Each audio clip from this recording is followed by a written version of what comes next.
Well, So, just address what happened. Well, gentlemen of the press, I'm here with the chairman of our national committee. We are here with the chairman of the cabinet committee of our great party.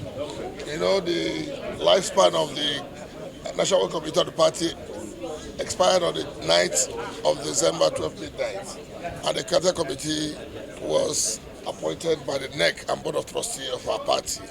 And where Honorable Abraham emerged as the chairman of the cabinet committee. I'm the secretary of the cabinet committee and other members. We have our BOT chairman here, Senator Mahu and others. INEC invited us because of the issue of correspondences that have been flying from our own side and the other side. And as a matter of fact, you are aware, and all of you are aware, that the court nullified the convention at Oyo, and there was no convention. And because nature abhors vacuum, that was why the NEC and the BOT, in their wisdom, appointed the cabinet committee to stay and put things together and conduct all the congresses that have not been done based on the court judgment, and then be able to prepare and conduct an all-inclusive and credible national convention for the party, which we have already started to put things in motion. So coming out from this meeting, what is the takeaway from the meeting you have?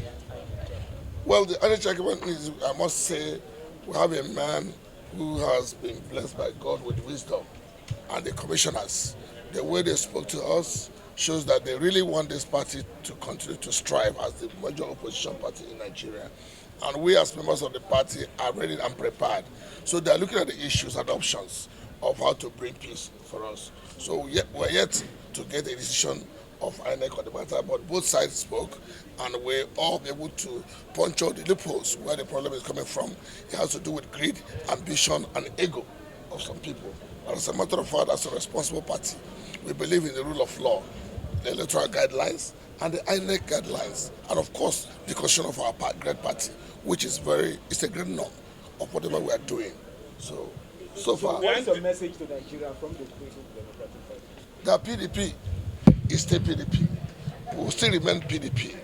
Yes, we all Nigerians know that PDP has a mechanism of managing internal crisis, and that is what we are doing now. And I can tell you, we'll come out strong and stronger. Nigerians are actually looking up to PDP. Nigerians want PDP. If you go to every nook and cranny of Nigeria, everybody wants PDP. So we're not going to disappoint them. Things must be done right. Mr. Secretary, one more question. Your presence here symbolizes you're open for democracy. Well, is the issue is that we're going to tell our brothers who are parading themselves as officers of the party to come back home. Since we have a cabinet committee appointed by the NEC and BOT of our party. So we want them to come back. The reconciliation means let's come back. Let's do the normal, all-inclusive, credible convention Nigeria was stood.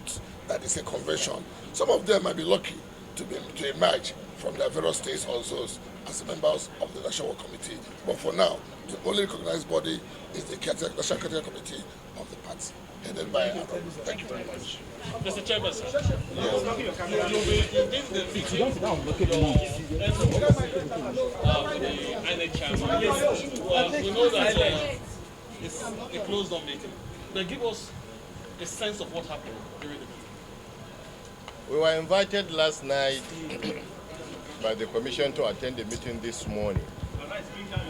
Now, when we received the invite, we thought that it was in respect of an earlier request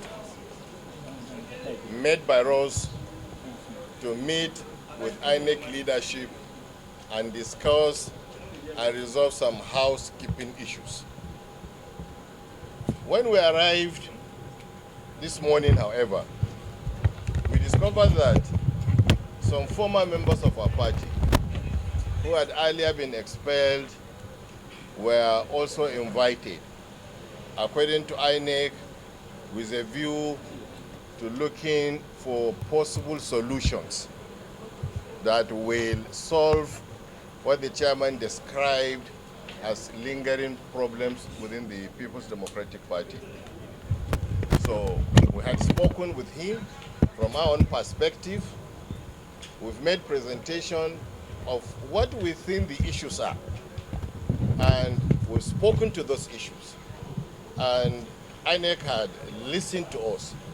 And INEC had said, even though that there are matters that are before the Court of Appeal and matters have not been heard, and INEC cannot take the place of a court of jurisdiction, but that they will look into what we have said very seriously.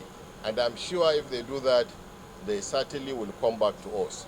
So while we shall be waiting for INEC to come back to us regarding those live issues that we raise from our own perspective, I want to assure Nigerians and members of the public that we shall continue our work as the leading opposition party in Nigeria. We will continue to hold the APC-led federal government accountable to best practices, to the rule of law, to issues of security, issues of decayed and decaying infrastructure, issues of injustice, and other issues that are affecting the lives of Nigerians fundamentally. So we want to assure Nigerians and indeed our party members that we are on course.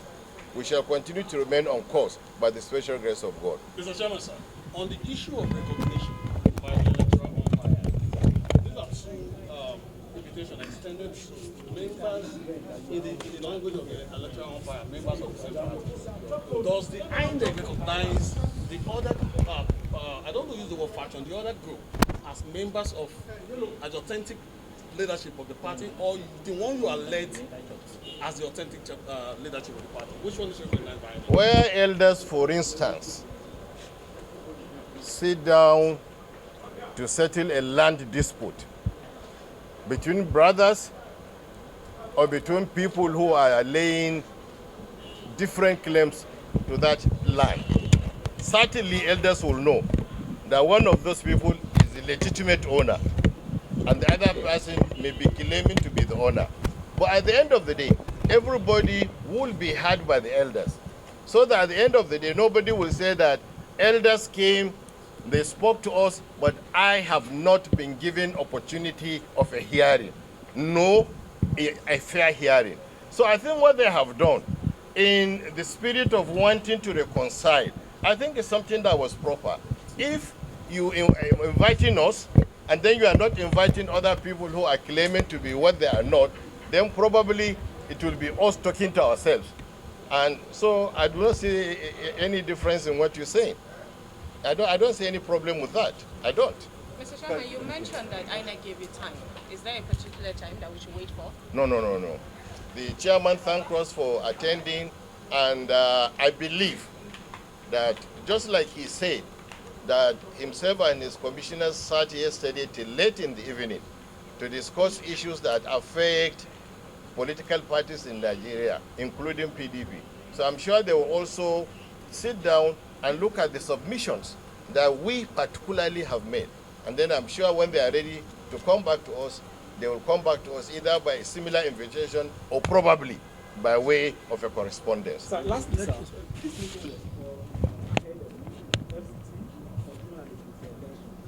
there are apprehensions outside there that possibly it will jeopardize the reins of PDP in this election. With this meeting, what hope do you have? I think it's not just about jeopardizing the interests of PDP. Let us be very frank. INEC as an umpire will want at all times to conduct an election that will be transparent, that will be acceptable by the people. Where INEC now holds an election and the major participants are unable to participate in that election, I think it will cast a dark shadow on the outcome of what INEC has done. I think this is what INEC is trying to avoid. We believe also that whatever we can do from our own perspective to assist INEC as a regulator to do an election that Nigerians will held, certainly will do so. More so when now we are aware that indeed our party members are beginning to rise to the challenge of opposition. So it is in our own interest also that INEC should put their house in order and do this kind of meetings, not only with PDP, by the way, because if you look at what is happening in Nigeria's political landscape today, it is not only PDP that is having this kind of issues. There are other political parties, and we believe that these issues are not just arising from nowhere. They are coming from somewhere. I wish INEC were in a position where they can make an inquiry into the sources of these conflicts that have been created in some leading opposition political parties in this country. Probably make a finding that will have solved a lot of problems. Well, from your own perception, where is this crisis coming from? From Arise. Thank you, sir. Thank you very much. I don't know.